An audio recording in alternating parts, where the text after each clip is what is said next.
chapter 11, verses 28 to 13, sabi po ni Jesus, "Come to me, all you who are weary and heavily laden, and I will give you rest. Take my yoke upon you and learn from me, for I am humble and gentle in spirit, and you will find rest for your souls. For my yoke is easy and my burden is light." Okay, babasahin po sa Tagalog. Sabi po sa verse 28, "Lumapit kayo sa akin, kayong lahat na napapagal at nabibigatan sa inyong pasanin, at kayo ay pagpapahingain ko. Pasanin ninyo ang aking pamatok, at mag-aral kayo sa akin, sapagkat ako'y maamo at mababa ang loob, at makakasumpong kayo ng kapahingaan para sa inyong kaluluwa. Sapagkat maginhawang dalhin ang aking pamatok, at magaan pasanin ang ibibigay ko sa inyo." Okay? So, tayo pong lahat ay sumantig. Tayo mo ko at manalangin. Ama, salamat po sa hapon na ito at sa pagkakataon na kami ay makapunta dito po sa Gayong-Gayong Sur. Salamat, Panginoon, sapagkat ang iyong habag ay sumasa aming lahat, lalo na po sa lugar na ito. Inabot mo sila ng iyong mga salita, sapagkat nais mo na sila ay makasumpong ng liwanag sa iyong kaharian. Ama, hayaan mo po na sa hapong ito ay kumilos ng malayang-malaya ang iyong Espiritu Santo upang kaming lahat ay matuto patungkol sa iyong kalooban. Salamat po, Ama, sa iyo po ang karangalan at ang kaluwalhatian sa pangalan ni Jesus. Amen. God bless you all. Okay, so kayo po yung makakaupo na. Okay. Ito po kasi yung passage na to na ating pong binasa is very popular. Widely na ginagamit, madalas kong marinig sa mga preachings. Kahit saan, mga paborito ng mga tao, paborito ng mga pastors na ituro. Amen. Pero, ang gusto ko pong i-share sa inyo ay meron pong kaunting paglilinaw sa talatang ito. Kasi ito pong talata napakaganda, hindi po ba? Napakaganda ng talatang ito eh. Kaya lang alam po ba, mga kapatid, ito pong talatang ito is most abused na verse na at distorted, madalas magamit sa maling paraan. Kaya hindi na ipapakita yung liwanag ng Ebanghelyo. Okay? So sa hapong ito, pag-uusapan natin ano ba talaga ang sinasabi ni Jesus patungkol sa may talatang ito. Kasi mahalaga po itong talata eh. Mahalaga po ito sa lahat ng mga tao. Okay, so ngayon, gusto ko lang po kayo bigyan ng idea, lalo na ito, marami mga bata, no? Gusto ko magkaroon kayo ng idea para pag kayo ay nagbasa ng Bible, somehow meron kayong direction. Meron na kayong guide. Pag kayo nagbabasa ng Bible, para at least maintindihan mo saan patungo pag nagbasa ka ng Biblia. Alam nyo, ang Biblia is all about, lalo na po yung Gospel, it's all about the Kingdom of God. Ang mga nakasulat dito, o yung tinatawag nating Gospels, especially yung Matthew, Mark, Luke, John, hindi po ito para kinitiin yung puso natin. Amen. Hindi po ito sinulat para pagbigyan yung curiosity ng tao. Hindi po ito para sa sarili nating kapritso. Ang Biblia po ay salita ng Panginoon. Ito po ay patotoo ng Diyos patungkol sa kanyang paghahari. So ang pinag-uusapan po natin dito ay ang kaharian ng Diyos, ang pagdating ng kaharian ng Diyos sa balat ng lupa, at yung pagdating ng hari. At lahat tayo ay tinatawag niya sa kanyang kaharian. Yan po ang pinag-uusapan. Kaya po pag kayo nababasa ng Bible, lagi po kayong magpo-focus. Lagi nyo nga hanapin yung kingdom of God. Okay? For example po, balik na lang po Matthew kasi nasa book of Matthew tayo. Alam nyo ba ang book of Matthew, halos kada chapters, there are 28 chapters sa book of Matthew. Halos karamihan sa mga chapters na yon ay laging binabanggit yung kaharian ng Diyos. Ako po nagbabasa lang po ng mga iilan. Kunyari, sa Matthew chapter 3 verse 2, repent for the kingdom of heaven is at hand. O, hindi po ba? So, unang-una pa lang, ina-announce na yung pagdating ng kingdom of heaven at ang Diyos ay nananawagan na ang lahat ng tao ay magbabawi. Nagbabawi sa kanyang kasalanan, sa kanyang mga basol. Yan. Okay. Kaunti lang po yung Ilocano ko, pasensya na po kayo, ha? Okay. So, Matthew chapter 4, verse 17. From that time, Jesus began to preach and say, repent, for the kingdom of heaven is at hand. O, nakita na naman po ninyo. Laging nandoon yung tungkol sa kaharian ng Diyos. Padating na daw. Padating na yung kaharian ng Panginoon. Kayo ba gusto niyo mapasama sa kaharian ng Diyos? Amen. Gusto niyo bang pagharian kayo ng Panginoong Yesus? Okay. Ito po yung tema. This is the theme of the Bible. At ito yung magandang maintindihan ninyo kung kayo may takapakinig at kung ikaw may takapagturo, dapat ito ang direction mo. So that ang mga tao ay mabiyayaan talaga sa totoong sa kahulugan ng salita ng Diyos. Okay. Sa chapter 5, kita mo per chapter ito. Book of Matthew pa lang tayo. Sa chapter 5 verse 3, sabi rito, blessed are the poor in the spirit, for theirs is the kingdom of heaven. O, nabanggit na naman ng kingdom. Kaya nga, puro kingdom ang pinag-uusapan dito eh. Yung pagdating ng kingdom of God sa balat ng lupa. Okay, Matthew chapter 6, tinuruan tayong manalangin. Ano ang sabi doon? Our Father, thou art in heaven, hallowed be thy name, thy kingdom come. O, nabanggit na naman ng kingdom. Okay, tapos sa may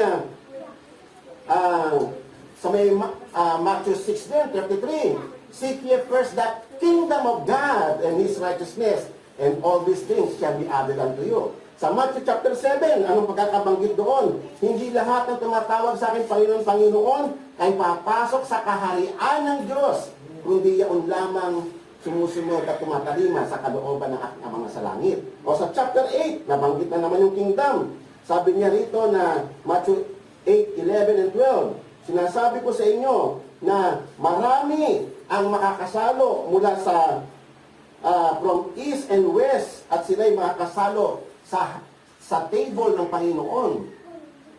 Amen. So ang pinag-uusapan po dito ay tungkol sa kingdom of God.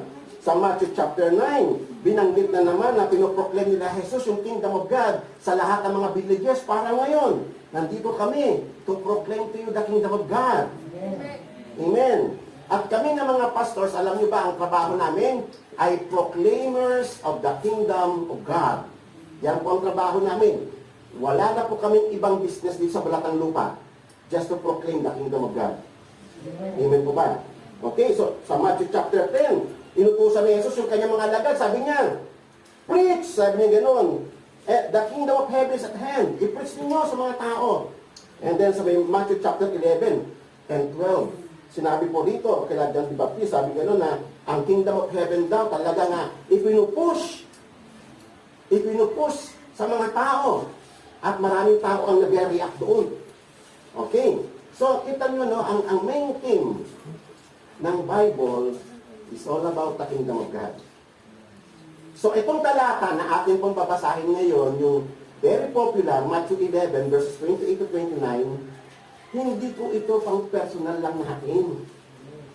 Hindi ito designed para kritikin yung puso natin. Kasi madalas ko tumarinig, pastor sa mga madalas sabihin sa mga congregation, napaanyaya sa mga congregation. Actually, this is not for congregation.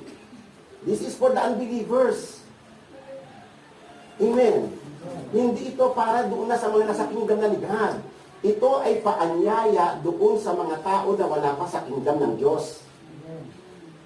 Okay, so linawin ko lang po yan ha. Para na sa ganon, masanay ang mga tao yung salitang kingdom of God, kingdom of God, kingdom of God. Okay? At si Jesus hari. Okay? So, tapos tayo ay citizen ng kingdom ng Diyos. Okay, so ngayon,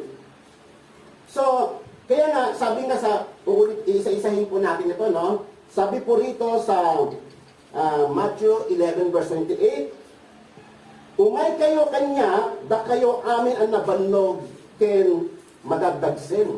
Oo, diba? Sabi si Ilocano, bawal ako Ilocano. Ket paginanain kayo. O, bibigyan daw tayo ng kapahingaan ng Panginoon. Kailangan may kodigo. So, ito po ay imbitasyon ng Panginoon. Kasi bakit ganito? Sa mata ng ating Panginoong Hesus ng Hari, nakita niya yung mga tao na outside sa kingdom of God, pagod na pagod. Ang bigat-bigat ng kanilang mga pasanin. Ano kaya yung pasad-pasad ng mga tao? Yung kanilang mga kasalanan. Hirap na hirap sila. Ang hirap ng buhay ng tao na wala sa kaharian ng Diyos. Tayo, kita ninyo mga kapatid, tayo na nasa Panginoon na, anong ginawa ng Panginoon sa atin? Di ba pinalaya niya tayo? Natanggal na yung bigat natin. Dati kasi noon, buhat-buhat natin yung ating mga kasalanan. At nakita ni Jesus yung kalagayan ng mga tao. That's why He invited them to come into His kingdom. Ito po yung pinag-uusapan dito. Hindi po yung parang tinitiin yung puso ng tao. Hindi para paiyakin yung mga tao. But in reality, God is inviting all of us, all of you, to enter His kingdom. Kaya nga po, kayo po ba mga kapatid, gusto nyo na pumasok sa kaharian ng Diyos? Okay, maganda po yan. Yan ang pinakamagandang pangyayari sa buhay ng tao. Napakaganda nga sa mga bata kasi sabi nga ni Jesus huwag niyong itataboy yung mga bata. Let them come. Sapagkat sa tulad nila ay naghahari ang Panginoon. Alam niyo ba, kayo mga bata, mapalad kayo. Kasi malalambot pa ang puso ninyo. Mas maganda na kayo sa murang edad yung ganyan, nakikinig na kayo sa salita ng Diyos. Kasi malambot pa puso niyo. Tignan niyo matatanda. Ang matatanda, ikumpara sa mga bata, matigas na ang puso matatanda. Kayo, kita nyo, nandito isang tawag lang, andyan yung mga lahat kayo. Yung matatanda, tawagin mo, pahirapan. Maraming rason. Pero yung mga bata, kung tayo may bahagisa doon, punta na kagad. O, di ba?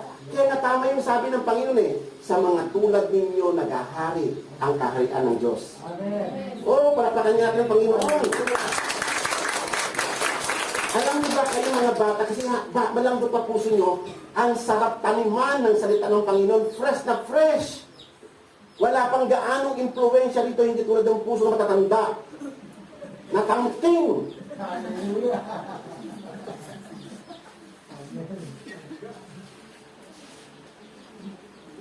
Okay, so,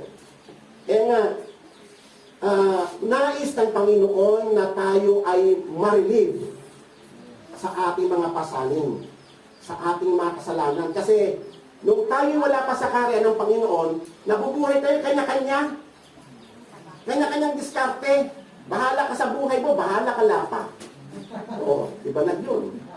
Diba? Bahala ka sa buhay mo, paano patakbuhin ang buhay mo, paano patakbuhin ang pamilya mo. Diskarte mo. Ang hirap ng ganon. Buhat-buhat mo ang mundo, hindi ka sinusuportahan ng Diyos. Pero pag ikaw ay nasa kingdom of God na, suportado ka ng Diyos. Merong hari na naguro sa iyo, si Jesus. Kung ikaw man ay nagtatrabaho, alam niyo ba mga tatay, mga nanay, kung kayo ay nasa Panginoong Jesus, nagtatrabaho man kayo, kasama niyo ang Panginoong Jesus. Pero yung mga wala sa kingdom ng Panginoon, nagtatrabaho sila, hirap na hirap sila, mag-araro, magbungkal ng lupa, sila lang. Wala ang Panginoon. Kaya nga, ini-invite tayong lahat ng Panginoon. Come! Diba? Umay kayo! Kanya! Umay kayo kanya, sabi niya. Lumapit kayo, da kayo amin ang nabannog. Ken madagdagsin. At nais ng Diyos na kayo'y pagpahingain. Pagpahinga kayo na sa pagkatrabaho natin sa mundong ito, anumang hirap, kasama niyo ang Panginoon. Kasi ang unang-unang gagawin ng Panginoon, pag kayo nakapasok sa kanyang kaharian, ay magkakaroon ng reconciliation si God at tayo. Kasi dati we were enemies of God. Kaaway tayo ng Panginoon. Pero ngayon sa ating bagong kalagayan ngayon, tayo ay pinalaya na ng Panginoong Diyos sa ating mga kasalanan. Di ba? Ngayon, may magandang bagay kasi dito na dapat na maintindihan. Yung kasalanan kasi, yung baso, hindi lang po yan yung basta ginagawa ng tao. Sabi nga ng Panginoong Yesus, ang kasalanan ay nagpapaalipin. Inaalipin tayo ng kasalanan. Diba? Tignan ninyo yung mga tao, kunyari ikaw, manginginom ka, aalipinin ka ng kasalanan. Hindi ka para kung may kadena rito. Tignan niyo yung mga nagsusugal. Para silang alipin. Para may mga kadena rito sa mga kamay nila. Sige, punta ka. Sabi ng master niya, punta ka doon sa sugalan. Sunod ka naman, punta ka sa sugalan. Wala ka magawa. Alipin Alipin ng kasalanan. O, kung sabi ng master niya sa Satanas, o sige, dudo ka, unom kayo, bartik kayo. Kasi may kadena siya eh. Kung ano yung inuutos ng master niya, sinusunod siya. So dito, ang sinasabi ng Panginoong Yesus, nais niya tayong palayain. Kayo ba gusto nyo lumaya sa kasalanan? Oo, masarap yung buhay na malaya, hindi ko ba?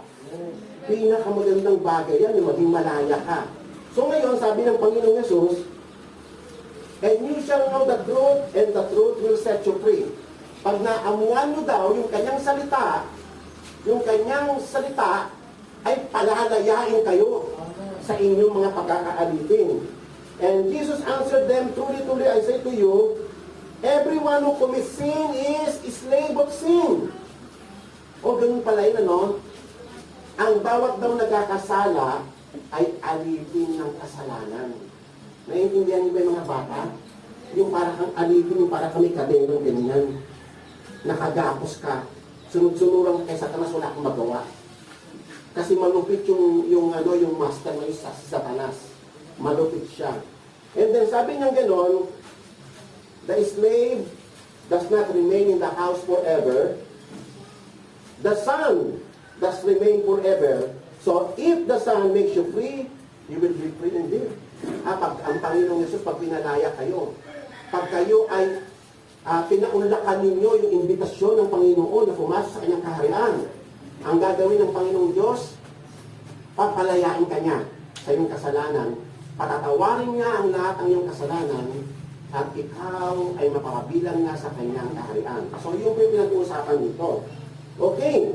So, magkakaroon po ng exchange. Alam niyo ba, pag lumapit kayo sa Panginoon, magkakaroon ng exchange. Ano po sa Ilocano yung exchange, yung palitan? Agsinukat. Oo, magkakaroon ng agsinukat. So, magkakaroon ng exchange, sabi niya rito, sabi ng Panginoong Yesus, alain nyo ti sanggol ko. Yung, alam niyo ba yung sanggol sa kalabaw, yung nilalagay rito na kahoy? Sangol, hindi sanggol. Sangol. O, tamo, mali ba Ilocano ko? Alain nyo ti sanggol ko. Magpapalit kayo. Kasi dati tayo mga bata, may sangol dito, nabuhat-buhat mo ikaw, aawa-awa ka ikaw mag-isa. Tapos ang nag-aano pa sa iyo si Satanas pa.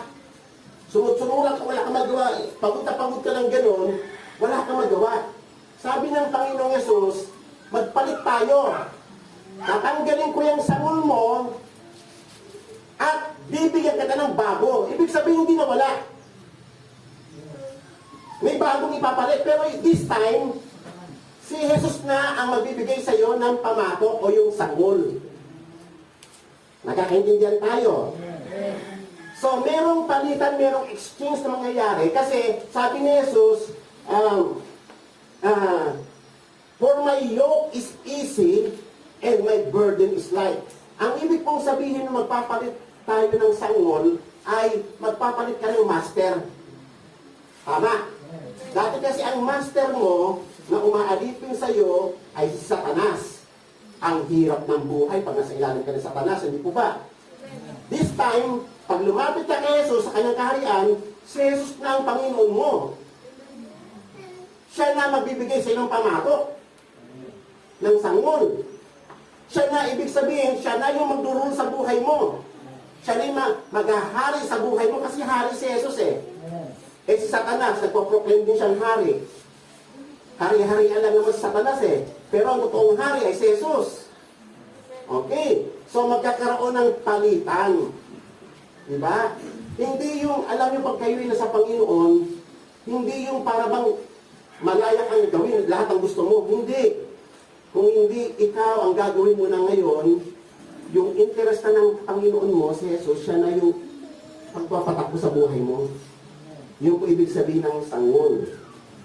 So ngayon, kaya nga, sabi niya, anong klaseng master si Jesus? Si Satan kasi malupit siya eh. Si Jesus, sabi niya, for I am humble and gentle in spirit. Yun yung uri ng master natin ngayon. Yun na yung ating bagong Panginoon sa kanyang kaharian. Ang Panginoong Jesus ay mapagpakumbaba. Alam niya yung kahinaan natin. Matutulungan niya tayo. Hindi katulad ni Satanas, paghihirapan kanya lalo. Ibabaon kanya sa kasalanan. Si Jesus, hahanguin kanya at palalayain kanya doon kay Satanas. At bibigyan ka ng panibagong buhay na napakasarap maglingkod sa Panginoon. Diba? Dati kasi noon, ang pinaglilingkuran natin noon ay si Satanas. Pero ngayon, ang pinaglilingkuran natin ngayon ay si Jesus. Amen po ba? So ito po yung pinag-uusapan dito. It's all about the kingdom of God. It is God's invitation sa mga tao na wala pa sa kaharian ng Diyos. At nais ng Panginoon na sila magkaroon, makasumpo ng kapahingaan. At mangyayari lang yun kung magkakaroon ng exchange. Pastor, hindi po ba? Magkakaroon ng exchange. Kung ibigay mo sa akin, isuko mo yung sangon mo at bibigyan kita ng bagong sangon. Pero yung sangon na yun ay magaan. Sapagkat ang ating Panginoon, yung ating bagong master, ay mabait at mahabatin. Tama? Okay. So yun po yung pinag-uusapan dito. Kaya nga, tatandaan po natin, kaya nga tayo ngayon, ang ating bagong kalalagayan sa Panginoon, tayo ngayon, sabi nga po sa may 1 Corinthians 7 verse 11, tayong lahat ngayon ay slaves na ni Christ. Amen. We are now slaves of Christ. Pag ikaw ay nasa Panginoon na, alipin ka na ni Kristo. Pag wala ka pa sa Panginoon, alipin ka ni Satanas. Ganun po yun. Di ba? So, kaya natatandaan natin, ang nais ng Panginoon na tayo lumaya. Tayo lumaya. Na maganda kasing makita mo ang sarili mo sa bago mong kalagayan eh. Ano yung luma nating kalagayan, mga anak? Ang ating lumang kalagayan, tayo ay nasa ilalim ni Satanas. Yan ang ating lumang kalagayan. Tayo ay nasa ilalim ni Satanas, tayo ay alipin ng kasalanan, at tayo nahirap sa ating kalagayan. O ano naman yung ating bagong kalagayan ngayon? Ang ating bagong kalagayan ngayon, si Jesus na ang Panginoon natin. At pinalaya niya na tayo. At tinutulungan niya na tayo sa ating sa buhay nito. Paano tayo makakalakad sa kanyang kalooban. Okay? Iyon po yung ating luma at bagong kalalagayan. Ngayon, ikaw, kapatid, ano ang mas gusto mo sa dalawa? Ha? Ano ang mas gusto ninyo? Yung dati niyong kalalagayan na alipin kayo ni Satanas? O ngayong bago niyong kalalagayan na kayo alipin na ni Kristo? Bagong kalagayan. Wow! Palakpakan natin ang Panginoon. Ano ang mas gusto ninyo? Yung dati niyong kalalagayan na alipin kayo ni Satanas? O yung bago niyong kalalagayan ngayon na alipin na kayo ni Kristo? Bagong kalagayan. Yan, di ba? Kaya nga, katandaan nito. Ayon sa Ebanghelyo ng Panginoon, meron na tayong bagong kalalagayan. Yung ating present status sa Panginoon. Yan yung ating bagong kalagayan. Kaya, huwag natin yung tignan na yung sarili ng mga alipin ni Satanas. Tignan na ninyo ang inyong sarili bilang mga anak na ng Diyos, malaya. Amen. Kasi kapag nakita mo yung ganon, magbabago ang pananaw mo sa buhay eh. Magbabago ang tingin mo sa buhay. Magbabago ang perspektiba mo sa buhay. Makikita mo na ngayon na ako ay hindi na slave of sin, but now I am slave of righteousness in Christ. Ano yung righteousness? Kinalintig? Kinalintig, hindi po ba? Ano yung alipin? Alipin. O, alipin kinalintig. O, slaves of righteousness. O, dati kasi slave tayo ng wickedness.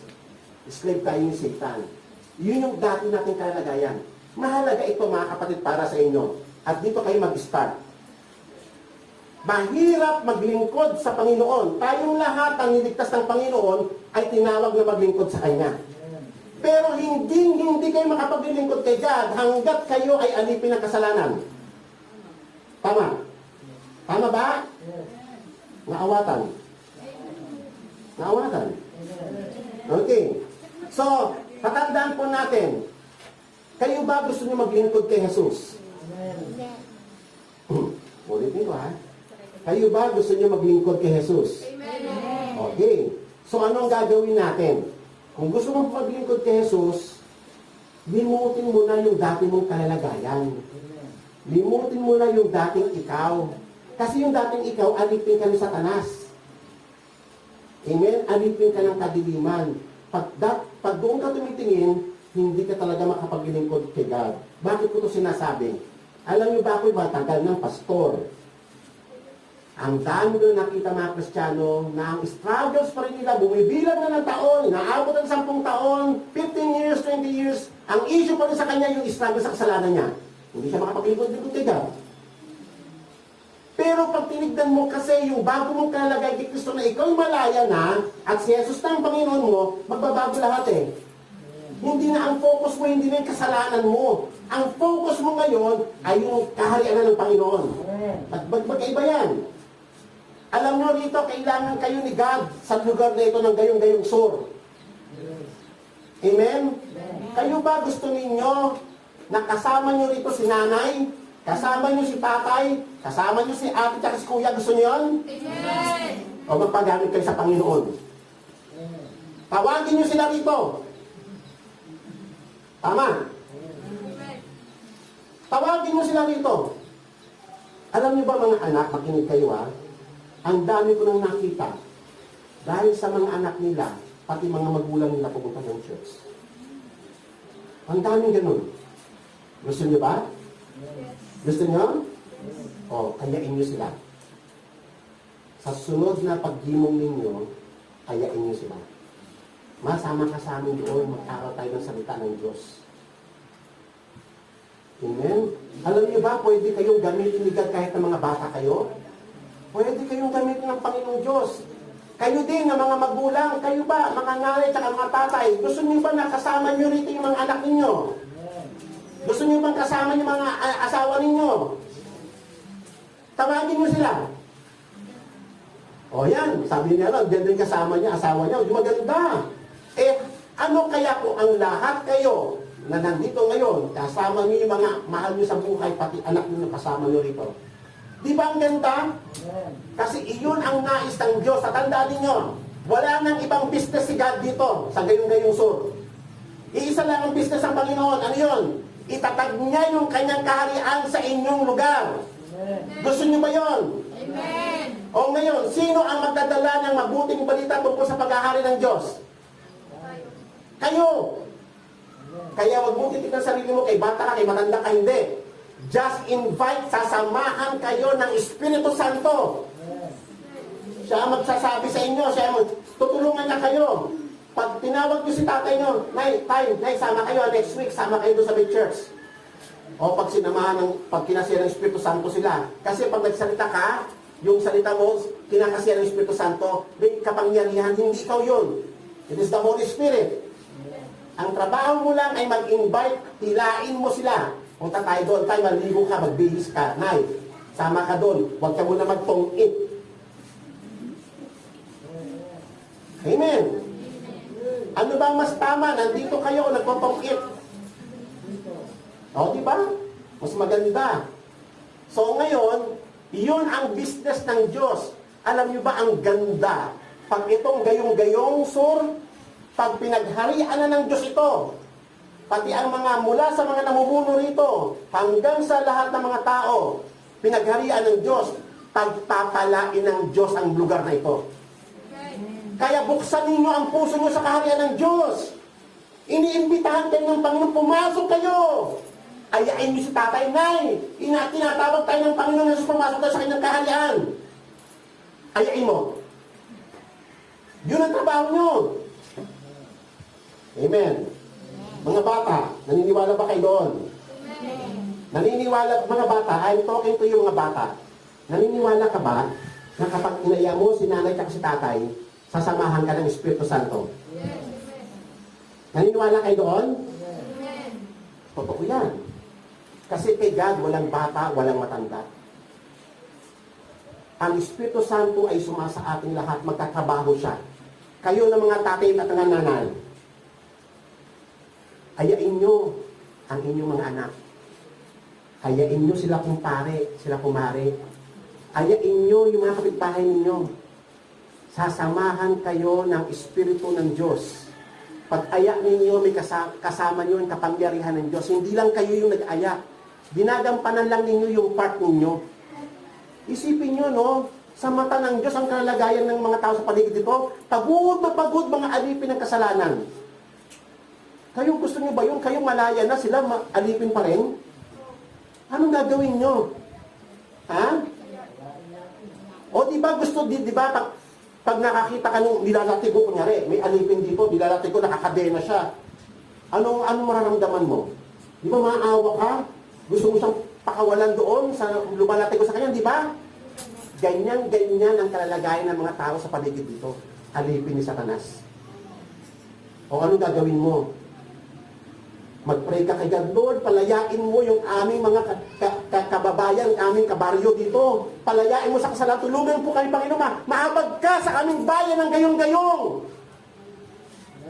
Mahabag ka, Panginoon, at tulungan mo kami. Kahit walang bata. Sa Panginoon, walang bata. Sapagkat ang Diyos ang sumasa ating lahat. Ito, intindihin nyo ito, makinig kayo na maigi. Huwag ninyong titignan ang inyong kahinaan. Huwag ninyong titignan ang inyong limitasyon. Tumingin kayo kay God na siyang pumupuno sa ating lahat. Alam mo ba kay God, siya ang nagiging tatay sa mga walang tatay? Siya ang nagiging asawa sa mga balok. Hindi nyo ba alam ang mga bulag ay nakakita dahil sa Kanya? Ang mga pilay ay nakakalakad dahil sa Kanya? Ang mga kulang sa katawan, may mga kapansanan ay nagiging buo dahil sa Kanya? Kaya huwag kayong matatakot magpahayag ng salita ng Diyos. Huwag kayong matatakot na humayo and proclaim. Mag-aya kayo, mag-invite kayo dito kasi sasamahan kayo ng Panginoon. Siya ang bumubuo sa ating lahat. Siya ang ating completion. Tandaan niyo po yan. Kaya nga pag humahayo kayo, hindi lang kayo. Kasama niyo ang Diyos sapagkat ito ay gawain ng Diyos. Hindi ito gawain ng tao. Alam niyo ba itong Bible study na ito? Ito ay gawain ng pagpapahayag ng salita ng tagahari ng Diyos. Ito, hindi ito basta Bible study lang. Ito po ay, sabi nga po, alam niyo, sabi sa may Bible, kung saan man may 2 o 3 na nakakatipon, naroroon ako sa inyong kalagitnaan. Sino yun? Sino yung nasa ating kalagitnaan? Sino si Jesus? Ha? Sino si Jesus? Huwag niyong tignan si Jesus na para bang picture lang na maamo mukha.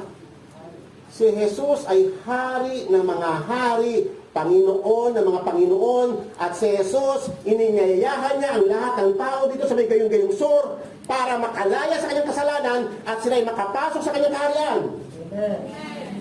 Kaya magtrabaho tayong lahat. Sasamahan kayo ng Espiritu Santo. Walang bata. Huwag ka mang problema, ay pastor, kulang ako magsalita, talutal ako. Sikat ang iyong dila. Walang problema kay God. Siya ang pumupuno sa atin. Siya yung ating completion. Preach. Invite people to come sa kanyang kingdom. Amen. Okay, so sabi ng Panginoon, papalayain tayo ng Panginoon sapagkat, alam niyo ba ang pinakamaganda rito kasi ganito.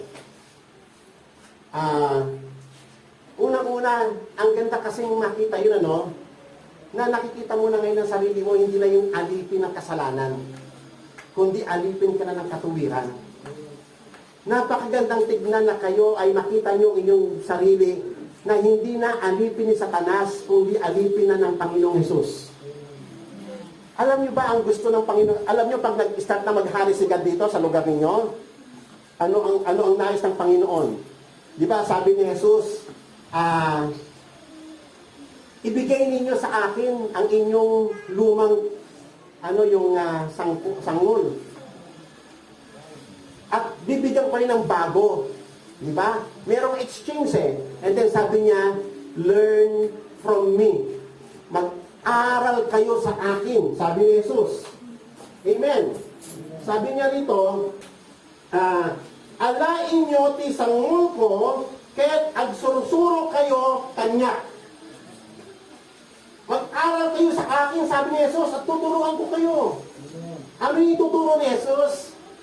Tuturuan niya kayo kung papaano lumakad sa kanyang kaharian.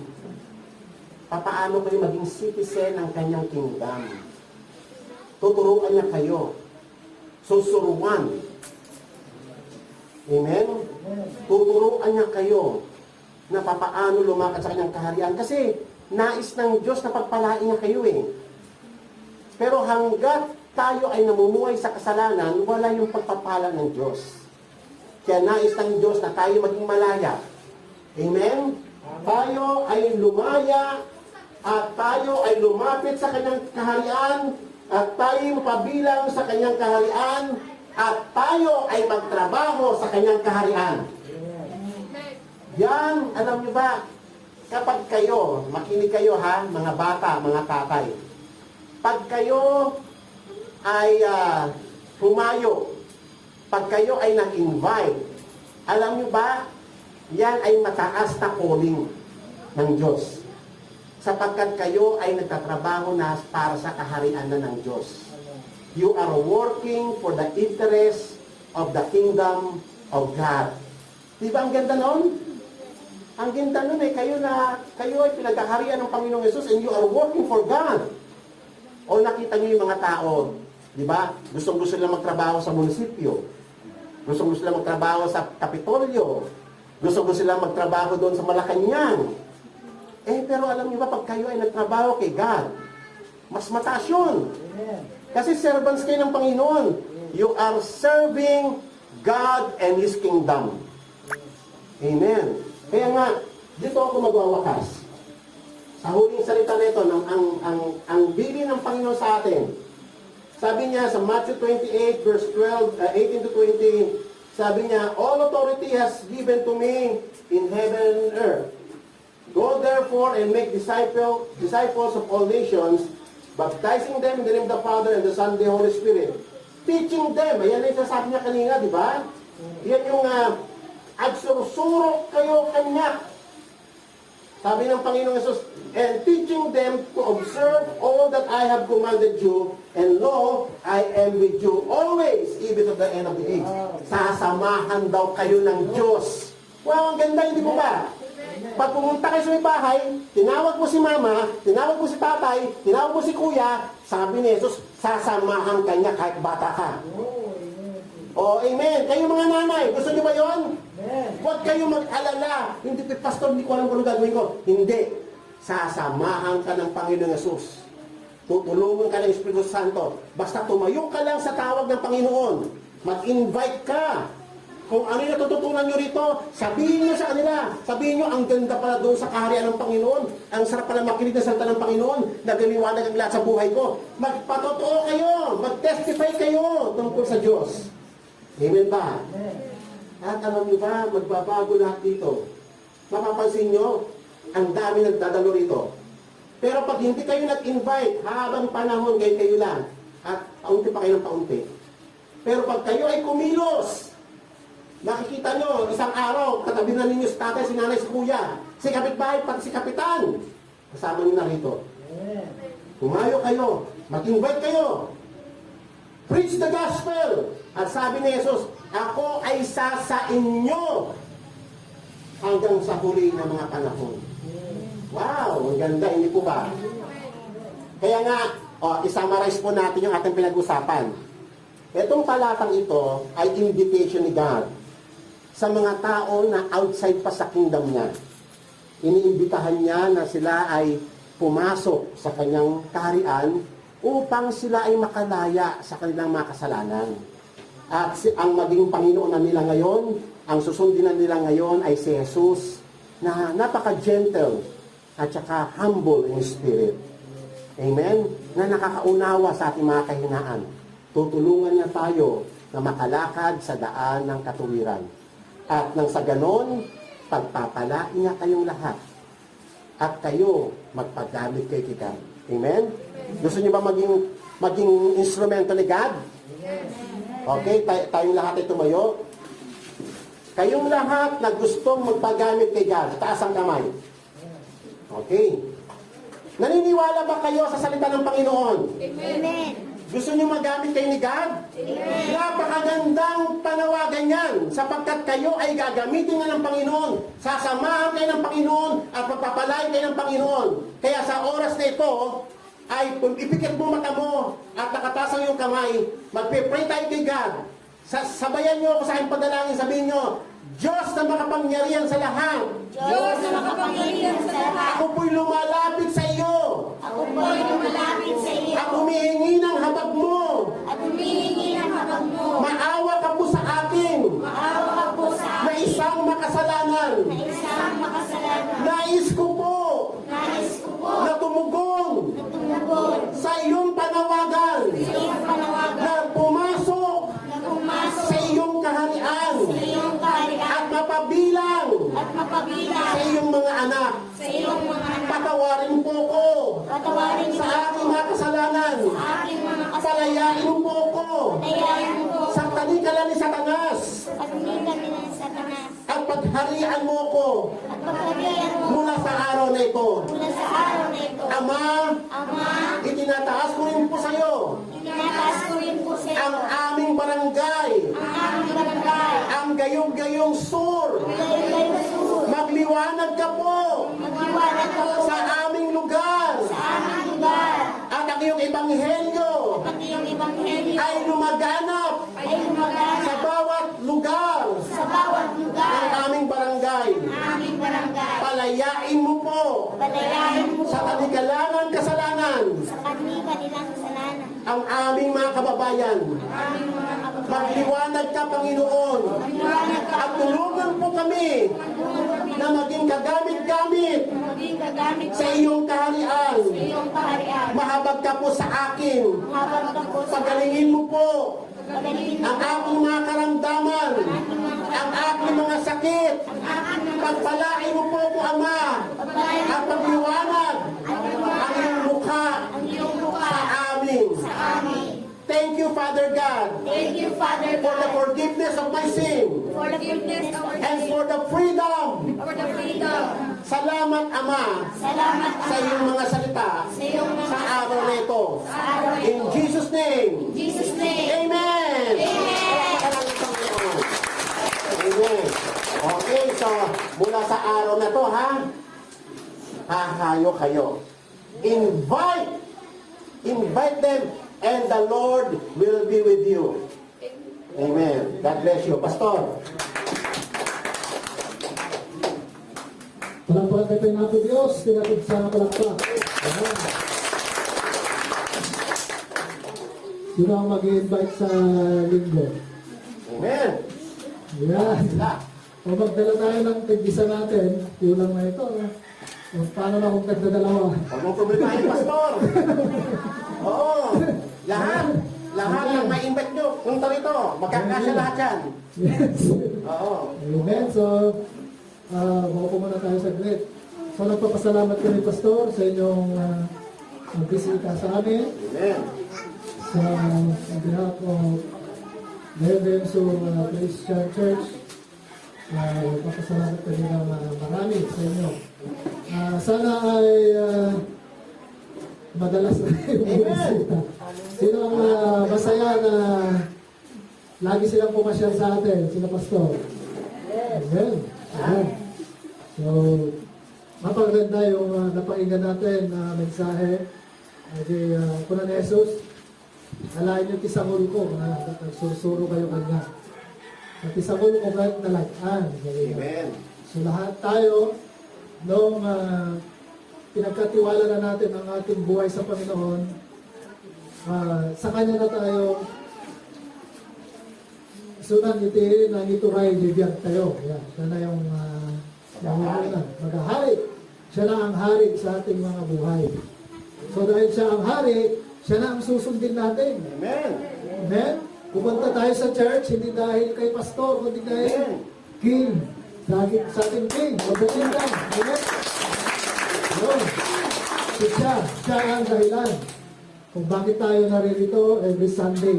So napapasalamat din tayo sa may-ari ng bahay. Amen. Grabe sir, sa seleksyon, si Mama Arthur, si Jolie, and Sister Joby, Oreawan Isuna. Winelcome na iti trabaho ni Apo dito'y at winelcome na mo sa bali na ni Apo tayo na Yeso Cristo. Amen? Kaya't bago tayo magsasara sa ating gawain sa hapon na ito, pag may santay man ni kararag ni Sister Elizabeth Lagua. Nasa hospital siya. Dati cancer sa mattress. Ito. Mayoma. So, kaya nawala na si Sister Connie kasi uuwi na daw siya dahil malubha na, pero dudulog natin sa Panginoon sa oras na ito na hilingin natin na ang Diyos ay gagawa ng milagro sa buhay na. Amen? Amen. So, ang Diyos ay makapangyarihan magkararag tayo, magkararag ti duwawin o talo kuna na adak to jay nagkatenganda. Amen? Tumakder tayo garon. So, itulong tayo ti prayers tayo ni Sister Elizabeth. Hindi naman siya kilala, hindi ko ba nakita personally. Pero idudulog natin siya sa Panginoon. Hallelujah. Apo Diyos, hindi dito yung amalem. Apo, ati kami apo nabsog apo kami sasaw, may kami nang igan. Lord, sika apo Diyos, ari digiti ari. Amen. Ari ka naging bibiyag niya po. Lord God, as the King of Kings and Lord of Lords, naniniwala po kami, Panginoon, na walang imposible sa inyo, Diyos. Lord God, hallelujah. Umalis po sila, Sister Connie, Lord, puntahan si Sister Elizabeth na nasa ospital na may mayoma, Panginoong Diyos. Kami po'y nagpapakumbaba, humihingi o Diyos ng iyong pagtugon, Lord, sa aming kahilingan, Lord, na pagalingin niyo, Panginoon. Lord, sa gilam ka niya po, na ito'y nakabsado, Diyos. Dahil sura po ito'y sakit, Apo Diyos. Lord, mamati kami po, awal imposible ka niya. Agasam ka niya po. Hallelujah. Iparitang kadikan po, Apo, isagid mo, Lord Jesus. Iba nakabalin. Nag-ima mo, Apo, patay mo kadikan po na. Kahit marikna, Lord Diyos, ibang ari, isikang mabalina, Lord God. In Jesus' name, in Jesus' name. Lord, nagyamang kami, Apo. Lord, kadinggan to, di kararag. Dahil pinalenteg, O Diyos, pinalenteg na kami, Apo. Lord, nagyamang kami, Apo, Diyos, iti bundaway, Apo, nagkakadwa kami, Apo, itong nagdingeg, kadigit sasong, kadigit nasasong kami, Apo, mabaling niya po nga imula, kadigit ko ang ganit puso mi, at pagbiyagan niya po iti lang daw. Kaya po, bendisyon ang paya po, digit na sagana na merienda, dahil nga bala, pagpayang ka niya po salutat, iti nga bagimi, yung testament ka na po, kadigit na sagana, kung nagkakuha na digit yung merienda, bendisyon ang isuya. So, iti ginawat ni, tinagan di Ama, anak at isang tong Espiritu, tinagan ti Amen! God bless us all. Wala mo nang uuwi, meron tayong salo-salo. Amen. Salo-salo. Wala,